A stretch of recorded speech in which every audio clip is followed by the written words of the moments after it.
Welcome to the Dr. Tom Show. Today, I'm very excited to have someone that's been introduced to me by a very good friend. And I said to my friend, I really want to interview somebody on leadership. Who do you know? And the person sitting in front of me, I couldn't think of anyone better placed to do so. He spent 9 years as a Royal Marine Commando Officer, serving over in Afghanistan and Iraq. And leaving the military behind him, he went to work in sales and relationship management within banking.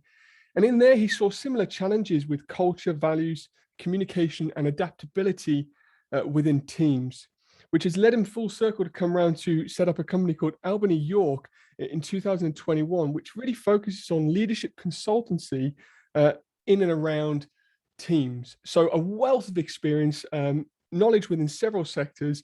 And I'm just really excited to pick his brains. Dom Weldon, welcome to the Dr. Tom Show. Hey, Tom, and yeah, thanks for inviting me on here. Really great to be able to listen to a few episodes. So count it as a privilege to be invited on. Thanks.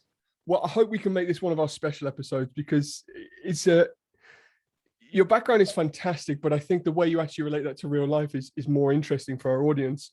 And we talk about leadership, and obviously there's leadership with being an officer in the Royal Marines. There's leadership within our families, there's leadership within our small businesses, and there's leadership within big corporations. But if you had to define what leadership actually means, what does it mean to our audience, or what does it mean to a person? Yeah, so I think leadership is one of those complex words, isn't it? And there's tons of literature out there on it. And is it management? Is it what is it? And for me, you can get into the weeds, but for me, it boils down to quite a simple idea, and it involves getting things done with people. And the nice kind of succinct definition that I've seen before is getting things done with and through others willingly and well. And the reason I like that is because it kind of speaks to some of the main skill sets that I think you need as a leader: the ability to empower others, make them accountable, the ability to empathize with individuals, influence, not rely on authority to get things done, and then willingly and well, how do you intrinsically motivate your team to want to do things as opposed to you having to provide carrots and sticks that are all too familiar in the workplace. So yeah, that for me is leadership. And then, is it nature or nurture?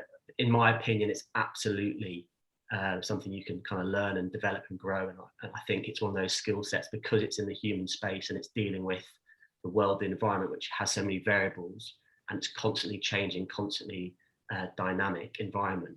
It's one of those skill sets that I think you need to kind of consciously make an effort to improve through your entire life.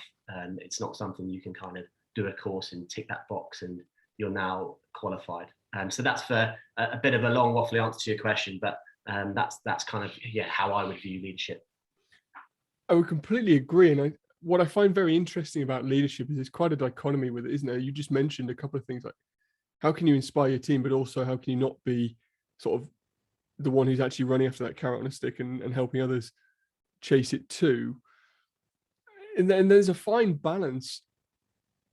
Has the old leadership style of like demanding results and pushing people towards solutions, is that outdated, or is it still quite relevant within sort of organizations and leading your team? Yeah, so I think if we look at management, it kind of harks back to the early 1900s when Taylor, with the old kind of scientific stopwatch in factories, brought all about efficiency. And it was very much a structured team who were feeding information to the manager who made the decision.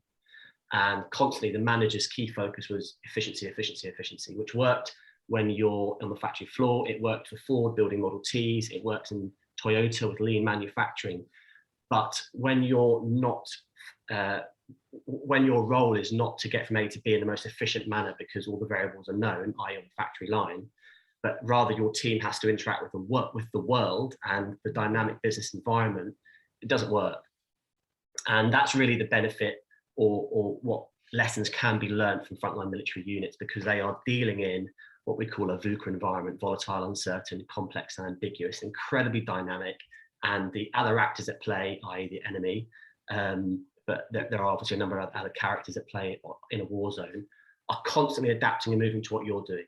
And so, a complicated environment, which is a factory floor where all the variables, although complicated, can be known, becomes a complex environment where the number of variables dictate that there are exponential numbers of outcomes. So you're faced with incredibly dynamic, fast-moving environment where the kind of Taylor-esque management style, where you're turning around, giving information to your boss and waiting for direction, doesn't work.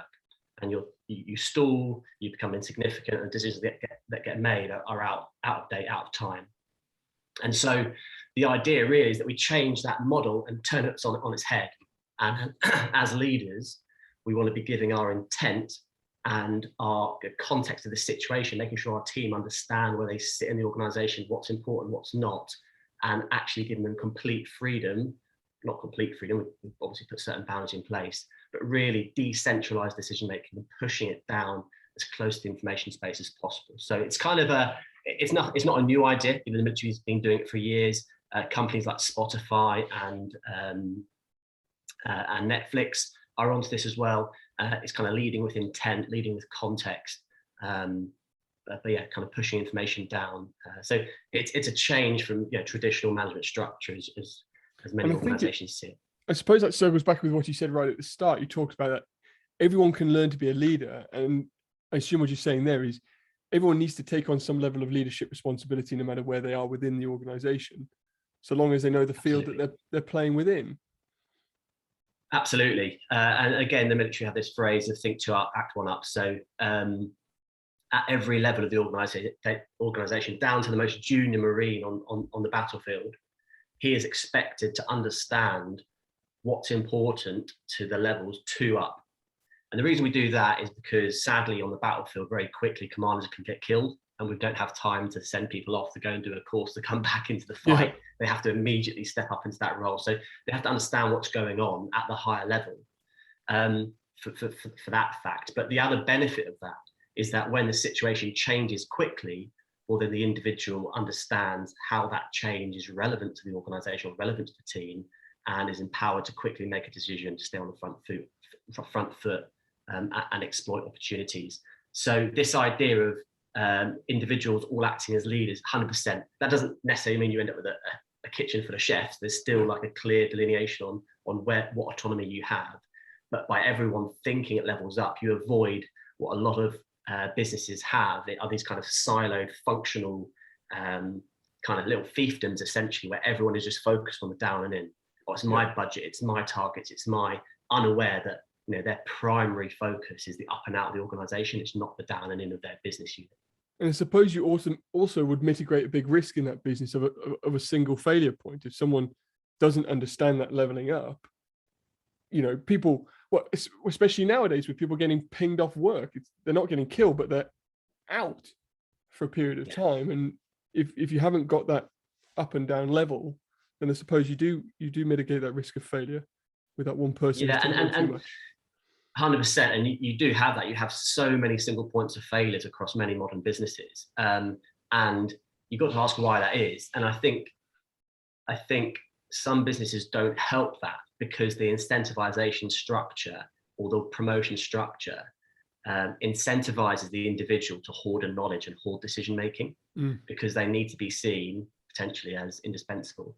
So there's a whole area around culture of making sure as a business, what behaviors are we actually incentivizing by reaching targets, reaching whatever? Are they good for the business, or are they just good for that individual to get that short-term target? I think it's really good you mentioned their culture. I remember reading, I don't know whether you've read the Delivering Happiness from Zappos. So when Zappos was created, they really brought in culture in their business as being one of the big first online companies. And culture and values is something that's so important. I'm sure you've seen it in the Marines, but you see it on the sports field, and you see it in really great businesses and teams. What do you see as the importance of culture and values? And are they different? Are they the same thing? Where do they sit within a company and organization?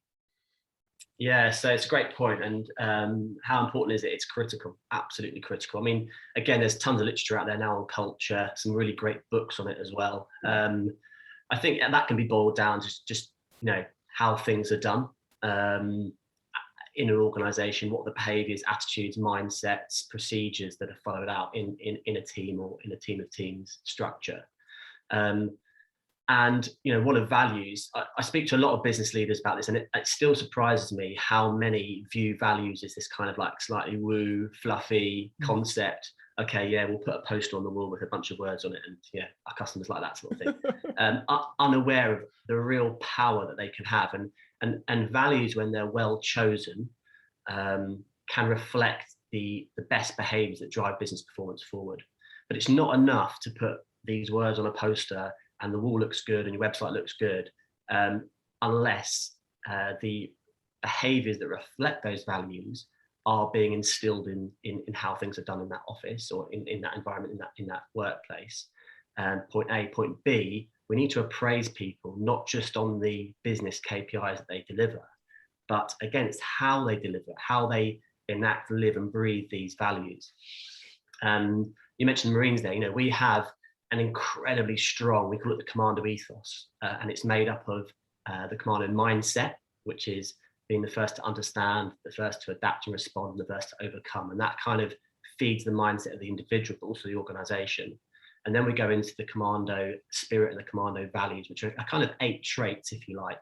And I'll just rattle them off just for awareness. It's excellence, integrity, self-discipline, humility, courage, determination, unselfishness, and cheerfulness in the face of adversity.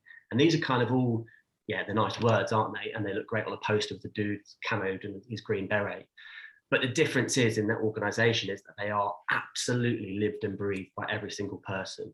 And all the way through commando training, yes, we're teaching you how to be a soldier, how to be an infanteer, how to conduct amphibious assaults, and carry large weights on your back and run fast. But at the same time, we're instilling and trying to identify whether you can live by and breathe and exhibit these values, because we have learned through decades of war fighting that when the chips are down, you can shoot straight, great, you can run fast, great, but actually we need you to be part of this team to overcome this challenge and win in that circumstance.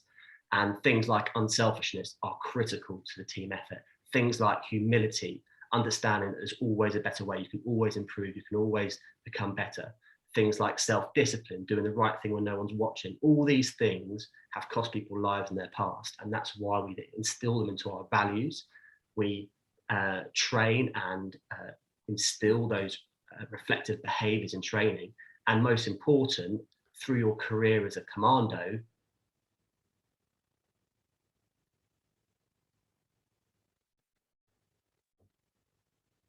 Marines Commando badge on our shoulders in our uniform. It's called a flash. And if people are not kind of living and breathing those values, we will turn around and say, check flashes, mate. Like, that's not how things are done. That's not how we act. So yeah, again, another long answer to your question, but I think values are absolutely critical to driving business performance, and organizations or teams that don't spend time ascertaining what those values are which drive performance in their specific business, identifying the behaviors and appraising their people against those are missing a trick. I completely agree. And one of the things we do in our businesses is the values become the boss. They almost, everything is appraised positively and learning points from the values, not from me telling you how it should be done. And I love the fact you said the same values that I wrote down straight away from that list you gave us from the commandos, unselfishness and humility, which when you see a commando, all camoed up and ready for action, they're 2 words that probably wouldn't spring to mind straight away. It's amazing that that's in there and how important that can be to a strong team. Yeah, absolutely. And I think if we're going to drive into humility a bit more, it's very easy when you go down to the Commando Training Centre and, X number of people start, 50% pass, you reach an incredibly high level of fitness. You've got the cinema adverts, you're a commando now, it's very easy to get that ego goes to your head. And ego is absolutely the enemy when you're a frontline fighting unit, because unless you stay humble and stay down and respect and build those relationships that and which is kind of the basis of any team, trust, respect, but also if you need to stay humble to improve. If you think that's me, I'm at the top of level, I'm top of my game now, and you fail to have that conscious reviewing, feedback, improving cycle, then you're into a bit of a downward spiral. So that's why it's so important. That leads me to what I was going to say next, actually, because I've always found culture and values are really good in the difficult times. So for instance, when coronavirus first came out, one of our businesses had to shut for a period of time. And it was amazing how the team just rallied around to make that happen. Maybe it's because they just want to stop working for a bit, I don't know. But I find it more difficult to drive values and culture when things are going good. So what are your thoughts on that? Would you have any advice for, when things are going great, often we don't check ourselves enough, maybe. And what would be your thoughts around how we can really keep the culture and keep the values going in the good times, as well as maybe when people are on the back foot? Yeah, it's an interesting question. And like anything, often, that classic saying, you don't become a good sailor in calm seas. Often, as you say, it's those challenges, it's those downtimes. Certainly as a leader, it's those tough teams that you actually learn a lot more than when it's smooth sailings. I think, quite a neat way of bringing the values to life and keeping them going is a very simple kind of values appraisal system. So if you think of like a graph, it's Y and X axis. On the Y axis, we have, delivering against business objectives, KPIs. And then on the X axis, we say, how much does that individual live our company values, live our organizational values? So if it's kind of low on both areas, that's not ideal. We need to kind of educate and train that guy in the skill sets. The toxic area are the people who are really smashing the business objectives, but they're doing so by not exhibiting our values. And those are the people we really need to watch out on. But ironically, lots of businesses actually safeguard them because they're bringing home the bacon, as it were. And then the guys who are high on the X-axis, low on the Y-axis, so they're really living our company values, but they don't really have the ability to hit business objectives. That's our real stars of the future, who we need to train up and really focus on building their skill set. And clearly the people who are kind of in the top right quadrant, who are high on both, they're our kind of role models to celebrate. So I think perhaps when, a way to keep company values alive, as you say, when we're plain sailing and smoothly going, are our performance appraisals with our employees, and really avoiding having that as like an annual, oh God, I've got my appraisal to do this week, and tick box exercise, sit down, have a coffee. It should be a far more regular two-way dialogue through the year, in my opinion, in much more of a coaching style, as opposed to this is how you did dictatorial kind of method that is quite common. I would 100% agree. And I think you're right. It's very difficult when you have those people who are, I suppose, creating revenue for the business or bottom line, but they are toxic in there. And that really does prevent growth. And it's hard, isn't it? It's almost like a slingshot in a business. When you've got someone like that, you need to maybe remove them or change things. And that's a pullback on the business. But with any slingshot, the further you pull it back, the further potential it has then to shoot forwards. Yeah, it's a great analogy. And I think you've got to look at this from a wider perspective. If you're really serious about bringing around cultural change, and when I say culture, I think it's become a bit of a hip kind of thing to say, like HR, we've got to do culture, social movements, Black Lives Matter, all these. But actually, yes, it's the right thing to do. But actually, a strong culture drives business performance. It drives financial results. And so if you take the time to get these values, bring up this culture, identify this is how you want things to be done, and yet as the leader, you're seen to still allow individuals to ignore that because what message is that sending? And it's going to drive disengagement, lack of motivation for the wider workforce. And actually, as you mentioned, the slingshot analogy is really nice. You're going to take a bit of short-term pain, absolutely, but don't underestimate the message that is sending to the wider workforce, and how serious you are about this is going to absolutely rectify that short-term loss with kind of future. And you absolutely will get what you tolerate. And like you say, tolerate it in your team, but also in yourself. Like as a leader, being the example of those values has to be true. You can't expect it from others and not, embody it yourself. Yeah, John Adair has this nice, very simple thing of it being a leader. It's partly what you say, it's partly what you do. Also, partly what you know, partly what you do. But thirdly, it's just how you are. Yeah. And being a role model those behaviours is, and the more senior you go, the more important that is, I think. Yeah, I would 100% agree. So I suppose this culture is brilliant, the values are brilliant, and understanding what leadership is, but how do we take that from the majority of people who are listening to this have small teams, and they run great businesses. how can they turn that small team into a really high performing team? Because I think if we're honest, the majority of people, most of their employees are possibly on minimum wage and doing sort of seen as basic jobs, although they are key players within their business. How can we turn those people into a really high performing team so that they feel really valued and feel like they are contributing more than maybe they signed up for at the start? Yeah, so I think from a leadership point of view, there's a few things that can be done. Firstly, it's how you interact with your team. And so going back to what I talked about earlier with the kind of old model where your team give all the information, you make the decision. Actually, if we're going to drive engagement and intrinsic motivation within the team, then we need to drive more decision making down into their space. So as a leader, if you can be super clear to the team on what the effect that you want them to achieve and why it's important. So this idea of purpose and understanding where you are and why you're doing what you are, where that fits is super important. It also then, they kind of own the problem with you. So once you're clear on that intent, you then give them the space to decide, okay, well, what are they going to do and how they're going to do it? And they can back brief you on that. So, you're not just like, one thing to say, empowerment is a word that's thrown around loads. But if you just empower people with without any kind of sense of alignment or ability or knowledge on their ability, then you're just in for chaos. So empowerment's great, has to be done. And we want to drive people with autonomy, but we need to ensure alignment. And a quick way to ensure alignment is getting them to back brief you on what they intend to do.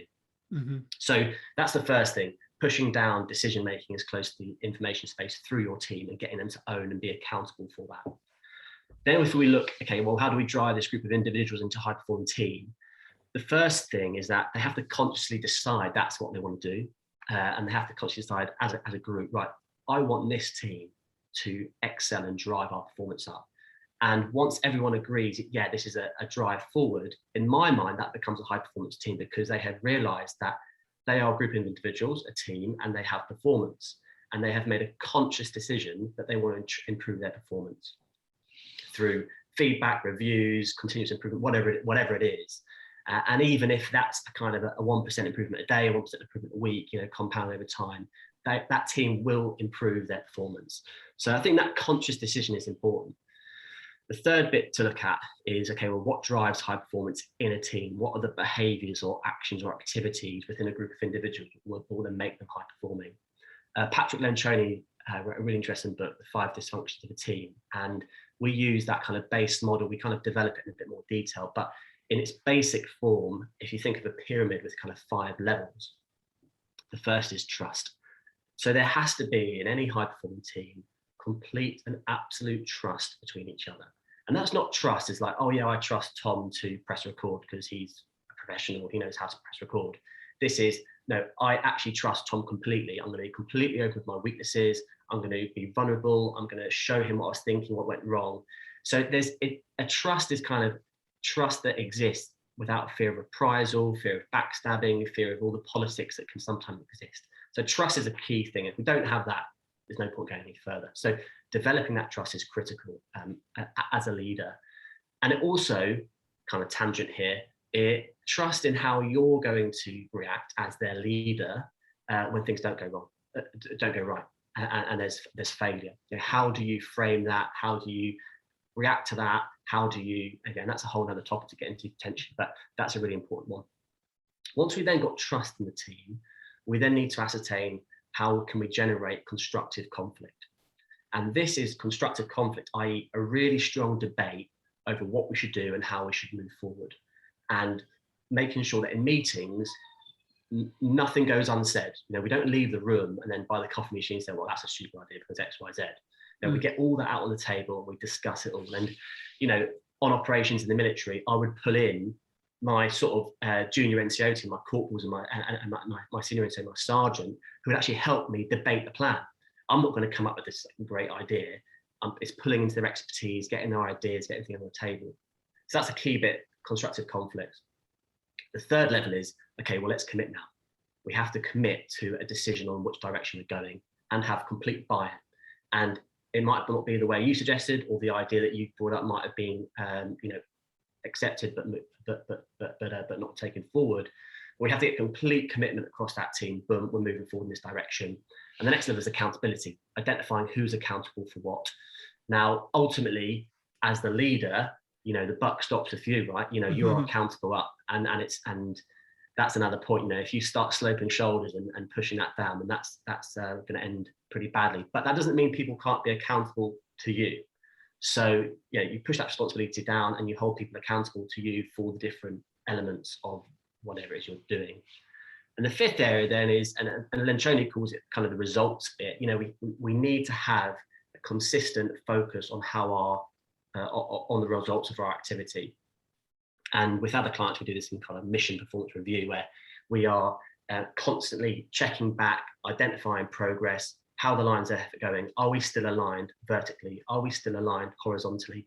Are we still moving in the right direction? Let's allocate resources accordingly. So it's kind of a bit of a kind of pause, check, confirm we're still all moving in the right direction. Mapped on top of that kind of 5 levels, if you can push the decision making down, be clear on your intent, the effect you want to be achieved, then I think you're in zone if you can hit that for a pretty productive team. And the other things that improve with that, because you're making them own a problem, they're discussing it, they're really masters of the direction you're going in, engagement increases, intrinsic motivation increases because they feel there's no carrots or sticks needed, trust improves between the team, fulfillment improves, and this whole move now to have a genuinely fulfilled, engaged work and avoid this kind of work-life balance where you thrash yourself for 40 hours a week to enjoy the weekend. Actually, we can enjoy fulfillment by doing the work, working as a team. I would agree, and I think that every bit of that's brilliant. But I see so many businesses, because I coach a lot of businesses on this, and they get stuck at point 4 and 5. Like, they get all excited, they get the team together, they come up with this idea, they commit, but then they're not reviewing it, and it just disintegrates down the line. So that sort of regular review, I think, is a super important part of it. Yeah. No, so you go. Yeah, I suppose if you've got anything to share on how, for me, advice would be as simple as weekly reports, and then obviously tying into your quarterlies and your annuals. But is there anything sort of more that you can do around that to keep people engaged and check marking their way through? Yeah. Or how do you measure when you're off track, I suppose? How do you really know when it's kind of disintegrating into everyone's got ownership as leaders and we're moving forwards into actually now we have too many chefs in the kitchen? Yeah. So we want everyone to be acting as a leader, absolutely, and thinking levels up. And you are providing autonomy for them to make decisions in their space. But let's be clear, they understand, overall, there's still a structure in place, right? So how do you actually conduct the reviews? Is get the team together regularly, and depending on the level of your organization, is this the senior level? We're talking kind of quarterly, monthly. Is this the junior level? Potentially daily, in terms of daily syncs and daily updates. But in essence, at the high level, what we're looking to do is understanding what our lines of effort are. What were our key actions that we've agreed to move forward on? And at the meeting, identify, okay, well, where are we with those? Have they been achieved? Have they not been achieved? Okay, as a bit of a review for the last time period. Okay, looking forward to the next time period, what are now our key efforts to move forward? And at all times, we're realizing that, at any level of organization, your primary team is not your down and in, which is counterintuitive because a lot of people think, no, I'm the leader of that team, that's my main effort.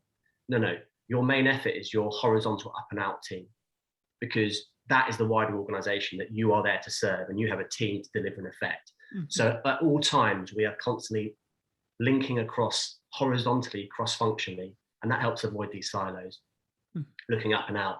And the daily syncs also allow for what McChrystal calls shared consciousness. So we're constantly sharing information. It's all about getting as great a situational awareness as possible to ensure that the decisions, actions we make are relevant and timely. So we review our previous actions. We then look forward over the next time period, what are the key actions required, what are the priorities, and therefore where are we allocating those resources, and potentially where do we need to pull from elsewhere in the business? What decisions do we need that are sit, above us that we need to pull in for influence or engagement? So that kind of regular sync is absolutely critical to avoid, as you've mentioned. It's great saying pushing down autonomy, empowering everyone, taking off the reins, but unless you have that regular alignment sync, then you run into trouble with. That's really helpful. Dom, you've given some great wisdom today, and some really, really powerful and helpful, insightful ways to think about leadership values and teams. If you could leave our audience with one, piece of advice to become a better leader, whether it's for themselves, whether it's for their family, for their business, or large organizations, what would it be? Okay, piece of advice. Okay, so I think one of the best sayings I've ever heard is Maya Angelou. People forget what you did, people forget what you said, but they will never forget how you made them feel. And I think that's really important, because if you do look back on the best leaders, sort of 10 plus years ago, who you interacted with, be it sports coaches, junior managers, whatever, guaranteed you won't remember specific actions or specific things they said, but you do have a genuine memory of how they made you feel. And why is that? And I think that's a critical part of being a leader. It's connecting emotionally with people, connecting to their emotion, what's important with them. That's why empathy, seeing things from their point of view, being able to connect emotionally, intelligently with individuals is so critical. And it all goes back to the limbic system, the brain, the amygdala, which is kind of fight, flight, freeze response part of the brain. It's one of the oldest parts of the brains. And I think if you can hook into people's emotional center and gain that relationship and trust between them, then they know you care for them. And this isn't kind of a thing you do kind of a trick. You need to genuinely care about people, but then trust improves, and that will drive performance forward. So that'd be my key thing. Try to emotionally connect with your team, and don't view them, as some managers sadly do, as kind of resources to give tasks to. Really appreciate that. Great advice, Dom. Where can people find out more about you if they want to know more about what you do and engage with your services? Yeah, sure. So the website is albanyyork.com. That's just albanyyork.com. I'm on LinkedIn, Dom Weldon, obviously LinkedIn company page there as well. So please reach out. This is something I'm really obviously interested in, keen and passionate about, and it works. I'm working with some really interesting business at the moment to put these ideas into practice. So if you do want to get in touch, even if it's just a chat about these ideas, please drop me a line. I'm more than happy to connect. Excellent. We'll definitely put links to those in the show notes so people can find you easily. If you found this useful today, then please share it with anybody who knows is leading a team and could benefit from what we do today. Dom, thank you for your time. I really appreciate it. And thanks for joining us on the show today. Cheers, Tom. Really, really enjoyed it. Thanks very much for having me. Pleasure.